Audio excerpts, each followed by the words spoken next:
What's up, Bills Mafia? Let's get to it, baby. Let's get to it, because not only have we just finished up with the NFL draft, but as you can see, Brandon Beane and Sean McDermott, they're not done. We still getting activated even in post-draft free agency. So hit that like button one time for the culture and don't forget to subscribe, all right?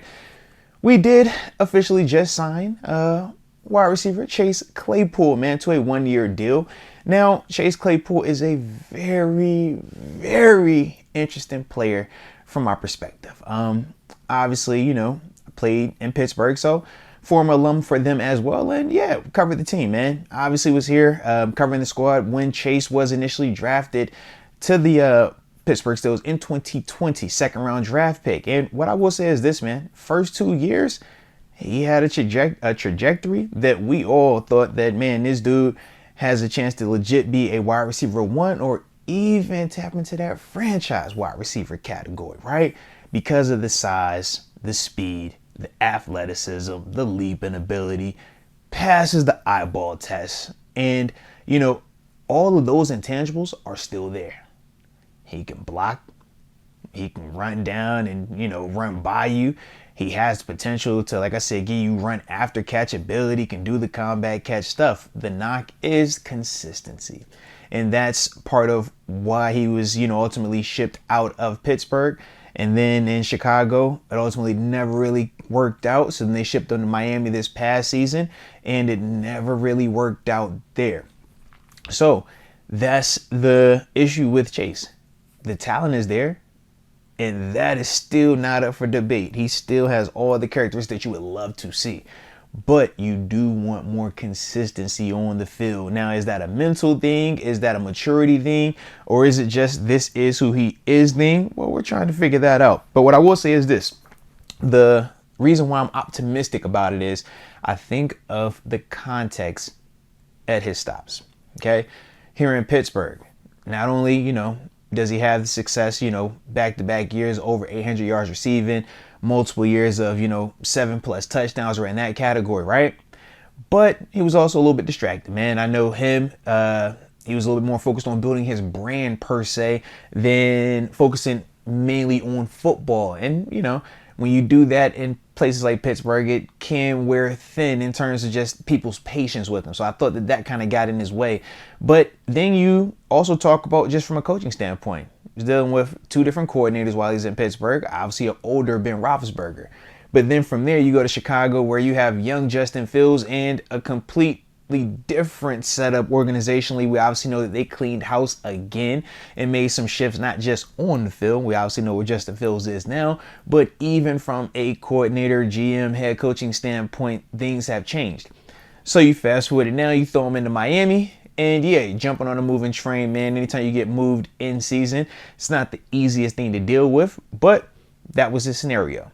So now here we got him here in Buffalo, and why should we feel good?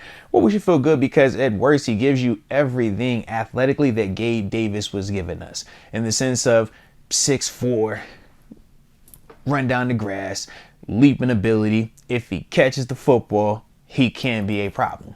Yeah. But at the same time with Gabe, we said part of the issue was consistency, right? We felt like, man, it's big game Gabe, or he was going to be really quiet out there. With Claypool, we want to see if maybe we can get some more consistency, because for him, you can make a case that outside of his rookie year, he hasn't had a quarterback of Josh Allen's caliber, let alone a player that is playing at the level that Josh is playing at also. And that's the one thing for me that I'm excited to see. What does that do to Chase from a motivation standpoint, but also from a focus and attention to detail standpoint? I would always say, man, when I first came to Pittsburgh, because of the time I was there in the pressure of winning and, you know, just the everything that came with it, it made you lock in even more. It made you feel like you had even more urgency in your preparation. You talk about how we are right now up in Buffalo, and the urgency is there. We're knocking on the door these past couple of years, and we know, man, we just made some shifts in terms of our first cast of characters in this Super Bowl, you know, run at it with Josh in this first group, and now looks like we getting new characters in here. So let's see if Claypool can be one of those people that help us get over that hump versus somebody that we're looking at and saying, man, what could have been, or I wish we would have got more from him. So that's the part for me where, like I said, I'm excited about the Claypool move because of that. But then also, man, we were just strictly talking marketing. I mean, we know where Buffalo is located. We right next to the border, baby, all right? And Chase Claypool is Canadian, all right? So we know there were rumors about, oh, CFL, where is he going about that? Playing Buffalo, but we're going to bring in some more of them Canadian fans across the border, and we're going to tear it up, baby, all right? But that's kind of, like I said, my mindset with it. Also, just from a, spy standpoint, can we put that spotlight on Chase Claypool, sit him in the back room and say, tell us everything you know about the Dolphins playbook. I need to know it, and right now. That's another element, all right? But either way, those are kind of my initial thoughts on the Chase Claypool signing. But you guys let me know your thoughts on it. 1 year deal. Haven't got the official monetary value yet, but I'm assuming it's going to be close to, just the minimum for him at this stage going into his 5th year. But either way, you guys let me know your thoughts. Appreciate you for tuning in. And as always, you already know this one thing. Don't nobody circle the wagons like the Buffalo Bills are.